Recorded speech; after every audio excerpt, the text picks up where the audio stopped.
This episode is brought to you by Spotify Green Room. Download the Green Room app and find one of our locked on rooms.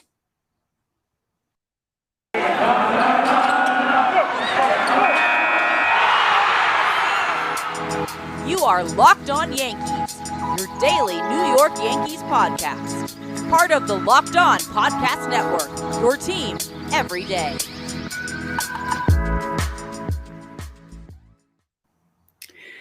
Greetings, Yankee fans. This is Stacey, the host of Locked On Yankees. It is Friday, September 24th. The Yankees will be facing the Red Sox in mere hours, playing for their lives at this point.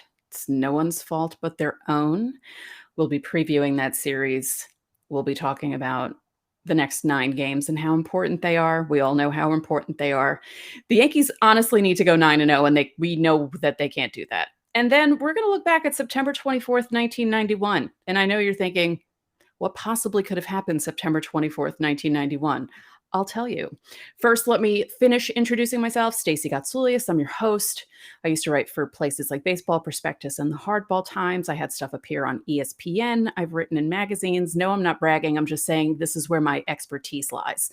I've also been a Yankee fan basically since birth. My Bronx-born father would have killed me if I became anything else but a Yankee fan. And I became the host of Locked On Yankees more than 3 years ago. So I've been doing this for 3 years, and it's fun, and I love it. And I love my coworkers too. By the way, if the Yankees don't make the playoffs, or if they exit the playoffs soon, like as in the wild card game, we were actually talking about this in our work meeting. I might just do a bunch of crossovers with other hosts whose teams did not make the playoffs, and we'll just talk about the playoffs as they happen. So that could be a thing. But if the Yankees actually make the playoffs, hey, that'll be good for all of us, right? So anyway, you can get this podcast on Apple, Google, Odyssey, Spotify, Stitcher. You can get it here on YouTube if you're looking at me. You can subscribe, you can like, you can comment, do all that good stuff. And if you have a smart device, you can tell it to play podcast Locked On Yankees. Let's get into the preview of this very important season. Well, series. So the Yankees are taking on the Red Sox in Fenway. I know baseball purists are excited about that because Yankees-Red Sox in Fenway a week before the season ends. Yippee. Garrett Cole against Nathan Eovaldi tonight. Right now, the Yankees lineup is not available. I'm recording this at 4:30 on the nose.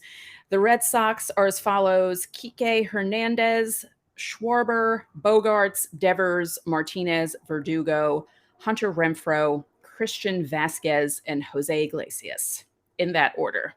As I said, the Yankees don't have a lineup. As for Eovaldi, he's 10-8 with a 3.58 ERA. That's in 173 and 2/3 innings with 188 strikeouts. In his last 7 games, he's 0-1 with a 2.43 ERA. In his last 15 games, he's 3-4 with a 3.28 ERA. Now, he hasn't had a decision in his last 3 starts. His previous 2 starts, one against Baltimore on the 19th and one against Seattle on the 14th, he went only 5 innings, gave up 3 runs against Baltimore, 1 against Seattle. On September 8th against Tampa, he pitched 7 innings, didn't give up a run, only gave up 3 hits with 8 strikeouts, but did not get a decision in that game. Garrett Cole, 15-8 on the season with a 3.03 ERA, which blew up a bit after that disastrous outing this weekend against Cleveland. That's in 169 and 1/3 innings. He has 231 strikeouts. So there's the one, well, not the one good thing. He has 15 wins. He's looking for his 16th. In his last 7 games, he's 5-2 with a 2.77 ERA.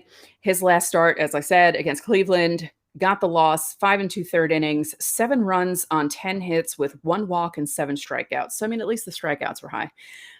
Against Baltimore on the 14th, 5 innings, 1 run on 4 hits. He got the win.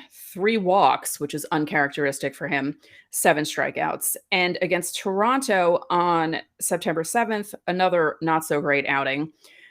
3 2/3 innings, 2 runs on 5 hits, 2 walks, 2 strikeouts. So Garrett Cole needs to get things done tonight. His last start at Fenway was not good. That was that awful series in July. Gave up a few home runs, and it wasn't. He needs to step up. He needs to back his talk with his performance, because he didn't do that against Cleveland, and he needs to do that against Boston. I mean, he really needed to do it against Cleveland, but this is more important. You are playing for your playoff lives. Tomorrow's matchup, Nestor Cortes Jr. against Nick Pivetta, and that is a 4:10 start, just so you know. And let's see. Oh, it's all right. Fox games are now 7 o'clock, right? Remember when they always used to be 4 o'clock? It'll be on Yes. It'll be on NESN. It'll also be on MLB Network for people who aren't in Boston and New York. So Cortes, 2-2 with a 2.79 ERA. He's basically been the Yankees' ace the past, 2 months. He had a bit of a rough outing his last start. He gave up those 3 runs in that 1 inning. But overall, he's been solid. And I say it all the time. I don't understand how he's doing it. I really don't. It's not like he throws the ball that hard. But then again, you have Yarborough on Yarborough. Is that how you say his name? On Tampa, who's a drunk baller, and he's doing really well. So it's strange. 2021 is strange. Nick Pivetta, 9-7 with a 4.63 ERA. That's 144 innings on the nose with 159 strikeouts. His last 7 games, he's 1-2 with a 4.83 ERA. His last appearance against Baltimore on the 18th, he went 3 2/3, gave up 3 innings and 3 innings, gave up 3 hits on 7. No, okay, I'm sorry, it's Friday. 3 runs on 7 hits in 3.2 innings, and he had 3 strikeouts and a walk. Actually, the last decision he had was a loss against Tampa on August 30th, and he pitched 5 innings, gave up 4 runs on 6 hits with 5 walks and 6 strikeouts. So we'll see which Nick Pivetta shows up against the Yankees. We'll see which Nestor Cortes shows up against the Red Sox. His 2.79 ERA is in 84 innings of work. He has 94 strikeouts in those 84 innings, right on the nose. He's 2-1 in his last 7 starts with a 2.88 ERA. As I said, his last start against Texas was iffy. 4 1/3 innings, 3 runs on 5 hits with 2 walks, 7 strikeouts. But the previous start was that start against Baltimore where he had 11 strikeouts in 6 1/3 innings. And before that against Toronto, he did pretty well there too. 6 innings, only 2 runs, no walks, 5 strikeouts. And then in the finale on Sunday, I just got scared and thought that there was a 4th game. I'm like, why would there be a Friday to Monday series? No. And by the way, wasn't the off day very lovely yesterday? Yeah, I have to say, not only did the Yankees need it, I think we needed it as well. Actually, you know what? Before we get into that last game, let's talk about NetSuite. Slow is just right if you're on vacation, a sloth, or describing QuickBooks. More like slow books. It sucks you in and slows you down with manual processes, integration difficulties, and glitchy delays that leave you scrambling for the numbers you need. Now is the time to make the switch to NetSuite by Oracle, the #1 financial system. Because NetSuite gives you visibility and control of your financials, inventory, HR, e-commerce, and more. It's everything you need to grow all in one place. With NetSuite, you can automate your processes and close your books in no time, no matter how big your business grows. Failing to switch to NetSuite will leave you stuck trying to make sense of your books while your competitors sprint ahead. 93% of surveyed businesses increase their visibility and control since switching to NetSuite.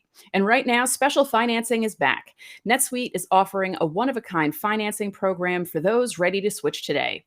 Head to netsuite.com/lockedon. Right now, get special financing at netsuite.com/lockedon. That's netsuite.com/lockedon. Did you know that Built Bar has so many delicious flavors that there's something for everyone? And when you talk to a Built Bar fan, they're definitely passionate about their faves.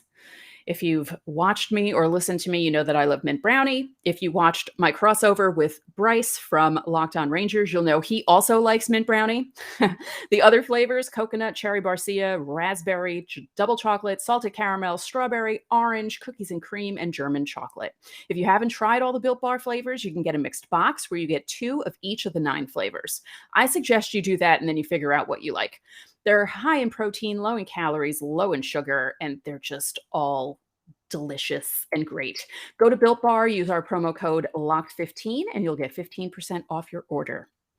As I said, get the mixed box, figure out what you like. Everything is covered in chocolate. They're so good. I highly recommend all of them. All the flavors are good. You can't go wrong with any of them. Again, use our promo code LOCKED15 to get 15% off at built.com. So let's get into this last game of the Boston series. Oh, well, I mean, the good thing, no, I was going to say the good thing is they won't be facing Boston after this, but with the way the playoffs look right now, I don't know. I don't know if everyone else is as worried as I am, but I'm really worried about this. I don't like it at all. So in the season finale, at least regular season, it'll be Jordan Montgomery against Eduardo Rodriguez. Jordan Montgomery is 6-6 with a 3.55 ERA through no fault of his own. He's 6-6. If his team could actually score for him, he would be doing a lot better. Eduardo Rodriguez is 11-8 with a 4.97 ERA. So let's look at Montgomery over his last few outings. He got the win against Texas, 5 2/3, 1 run on 4 hits with 1 walk and a strikeout. The previous start was that start against Baltimore. Him and Cortez just struck out everyone. He had 12 strikeouts in 5 2/3. And as for Rodriguez, now Rodriguez, you know what? Considering that he had COVID, it affected his heart, and that he's been able to pitch this season is a miracle in itself. So as I said, 11-8 with a 4.97 ERA. That's 146.2 innings. He has 170 strikeouts. His last outing was against the Mets. He pitched 4 1/3, gave up 2 runs on 5 hits with 3 walks and 5 strikeouts. The last decision he had was a loss against Tampa on September 7th. He threw 3 2/3 innings, gave up 6 runs on 8 hits. I would prefer that Rodriguez on Sunday. So Eduardo, if you're listening, could you do that for me? Thank you. That would be great. Now, let me just double check and make sure that maybe the Yankees put their lineup in. Let's see. Not yet. Okay, that's fine. Whatever. So after that, they also have another off day on Monday. Then they go to Toronto for the first time in like 2 years to play in, okay, natives call it Sky Dome still, even though it's the Rogers Center, because they don't really like the Rogers company. And yeah, so the Yankees will be there for 3 games.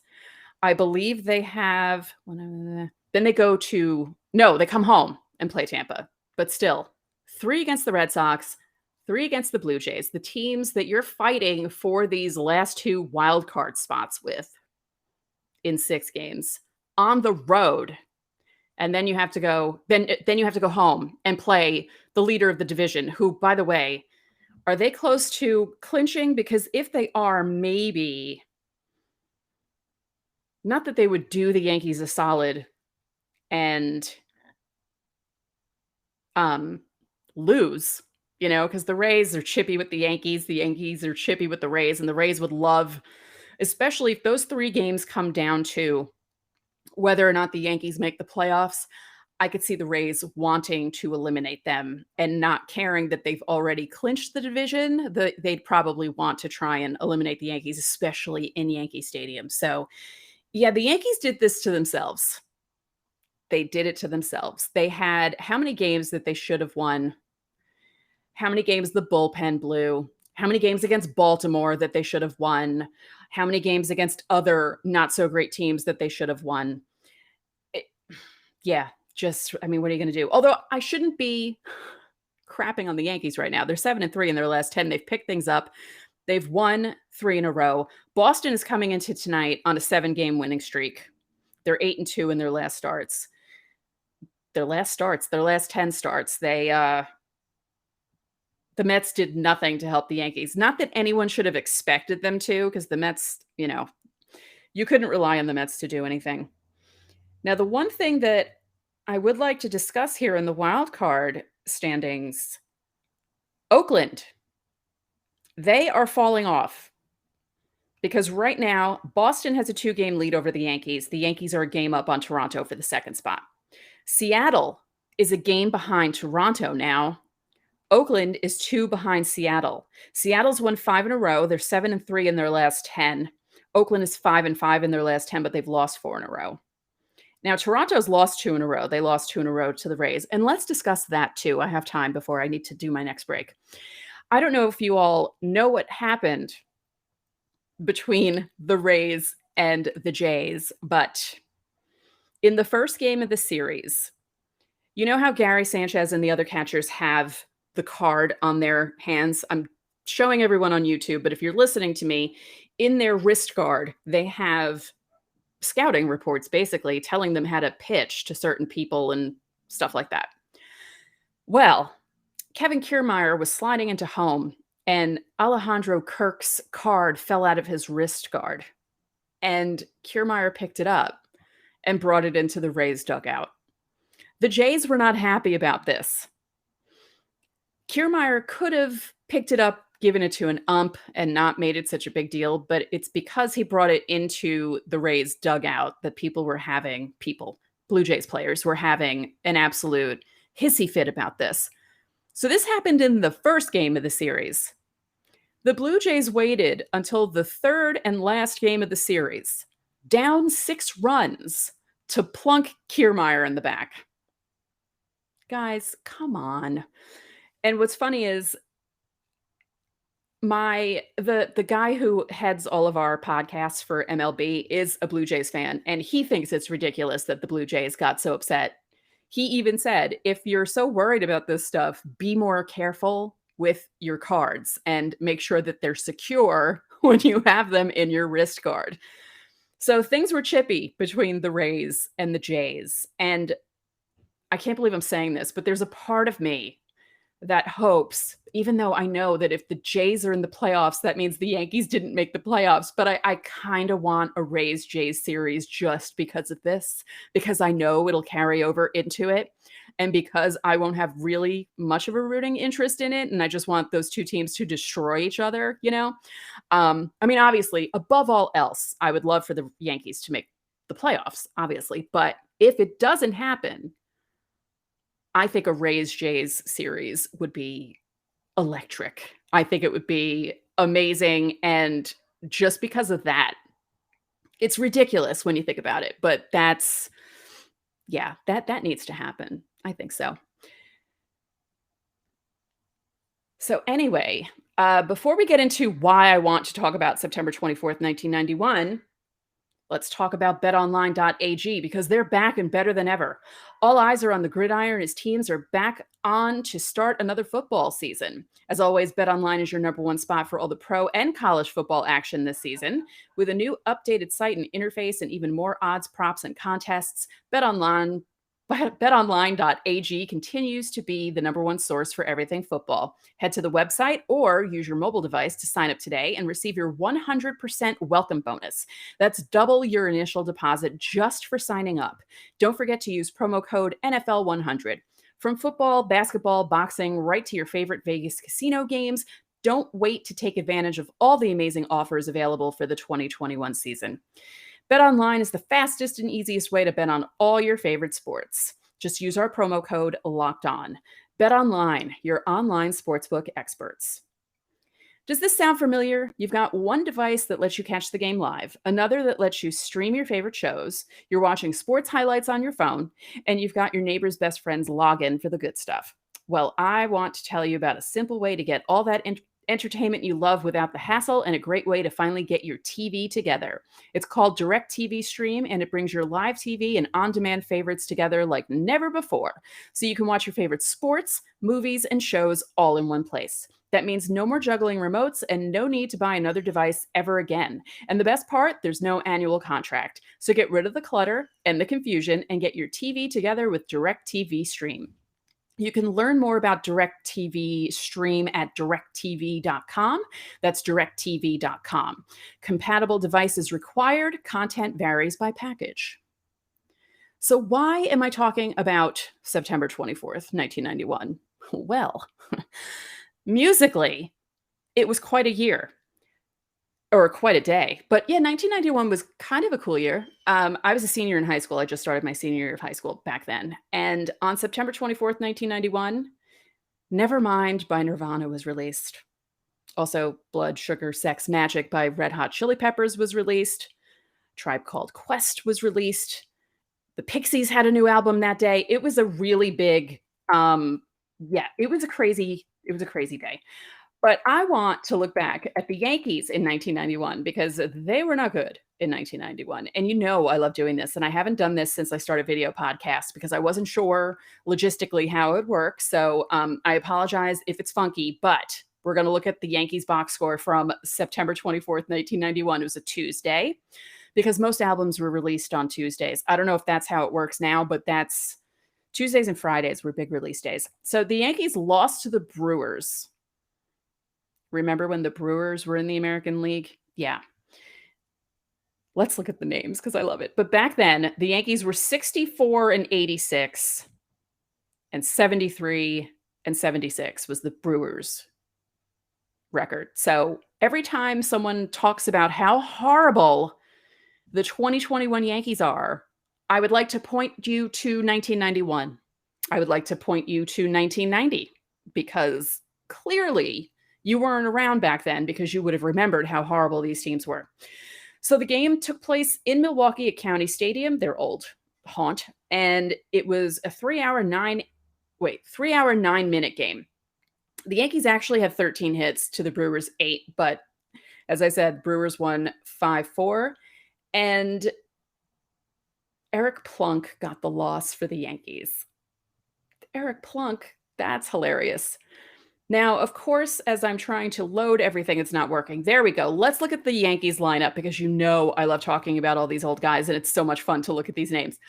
Steve Sachs, second base. Don Mattingly, DH. Roberto Kelly, left. Mel Hall, right. Matt Noakes, catching. Torey Lavello. Oh, I forgot he was on the Yankees. Torey Lavello, you know who I'm talking about. Third base. Kevin Moss, first base. Alvaro Espinoza, shortstop. What am I saying? And Pat Sheridan was the pinch hitter. Randy Velarde came in to replace Sheridan, so he didn't have to play the field. He played shortstop. And young Bernie Williams was your ninth hitter playing center field. As I said, Eric Plunk started and lost because he gave up 3 runs to the Brewers in the bottom of the first. As for the Brewers, Paul Molitor at DH, Willie Randolph at second, BJ Surhoff at catcher, Robin Yount center field, Greg Vaughn left field, Darrell Hamilton right field, Jim Gantner third base, George Canale first base, Bill Spires shortstop, and Cal Eldred was the pitcher. And he, I believe, got the win, yes? Yes, he did. Doug Henry got the save. Unbelievable. Some of these names are so funny to hear. Oh, Eric Plunk had a wild pitch. There were no balks. But up to this point in 1991, Eric Plunk had 6 wild pitches. The umpires, Durwood Merrill, I remember him, Tim McClelland, Don Denkinger, and Larry McCoy. The attendance was 9,378, so no one wanted to go to a game on a Tuesday night, Brewers-Yankees, because, as I said, the Yankees were bad, the Brewers weren't good either, so let's see what the standings were back then in 1991. So in the AL East, Toronto was in first place, 84 and 68. Boston was 81 and 69. Detroit was 77 and 73. Milwaukee, 73-76. As I said, the Yankees 64 and 86, Baltimore 63 and 87, and taking up the bottom of the division, 31 and a half games behind the Toronto Blue Jays, the Cleveland Indians, at 51 and 98. Wow. Remember when the AL East was like that? There was only an AL East and an AL West and an NL East and an NL West. I like looking at this stuff. Okay, the AL West, California was in last place, but every team in the AL West was above 500. Actually, Seattle and California were tied at 76 and 75. Wow, that's amazing. Montreal was 67 and 84 in the NL East. They were 25 games behind Pittsburgh, who was leading back then. Remember when Pittsburgh had a good team? Actually, Pittsburgh had the best record in baseball. They were 92 and 59 at this point. And bringing up the rear in the NL West division, which wouldn't happen now, Houston, 62 and 90. They were 26 games behind the Dodgers. Now, the Dodgers leading the division isn't shocking, but Houston being that far back of anyone would be shocking, and that's not going to happen for a while because that team is going to be annoyingly good for a while. So, yeah, the Yankees lost 5-4. Eric Plunk. I mean, what are you going to do? The 1991 team was not good. They were not good. I went to a bunch of games in 1991. I went to a bunch of games in 90, 91, 92. And but for some reason, whenever I saw the Yankees, they usually won their games. No matter how bad they were, they usually would win when I was there, which is nice of them, I have to say. So before I go, let's just look at this again. Let me see if... Oh, the lineup's out. Perfect timing. DJ LeMahieu, Anthony Rizzo, Aaron Judge, Giancarlo Stanton, Joey Gallo in fifth. Good job. You guys are finally listening to him. Gleyber Torres, Gio Urshela, Brett Gardner, and Kyle Higashioka, because Garrett Cole needs to have his personal catcher. His personal catcher. So, yeah, Yankees need to win. There's no excuse. They need to win. They can't lose this game, because if they do, as I said, they did this to themselves. They have 9 games against their rivals. And whoever scheduled this, because the Red Sox get to play, I think, Baltimore and Washington after they play the Yankees. And Toronto's playing Minnesota right now, though they lost to Minnesota last night. So who knows, maybe Minnesota will help the Yankees out. And I believe they're also playing Baltimore after they play the Yankees. So those two teams have a much easier schedule than the Yankees. The Yankees have an uphill battle these next 9 games. Again, it's their fault. So this is what they did to themselves. They're going to have to treat these games like it's the playoffs. They have to treat these games like they're playing for their lives, because essentially they are. Again, they did it to themselves. So that's it for this episode of Locked On Yankees, which is part of the Locked On Podcast Network, your team every day. I'd like to remind you that you can listen to this show in Apple Podcasts, Google Podcasts, Odyssey, Spotify, Stitcher, or anywhere else you get your podcasts. And when you get into your car, you can tell your smart device to play podcast Locked On Bets. Betting on the Yankees doesn't have to be a guessing game if you listen to the new Locked On Bets podcast, hosted by your boy Q and handicapping expert Lee Sterling. Get daily picks, blowout specials, wrong team favorite picks, and Lee Sterling's lock of the day. Follow the Locked On Bets podcast, brought to you by betonline.ag, wherever you get podcasts. One more thing, if you could be so kind, please rate the podcast and spread the word about this podcast to your fellow Yankee fans. We would really appreciate it. Also, like us and subscribe on YouTube. I lied, not one more thing, 2 more things. So anyway, enjoy your weekend. Hopefully the Yankees will not make it torturous for us, and I will talk to you all then.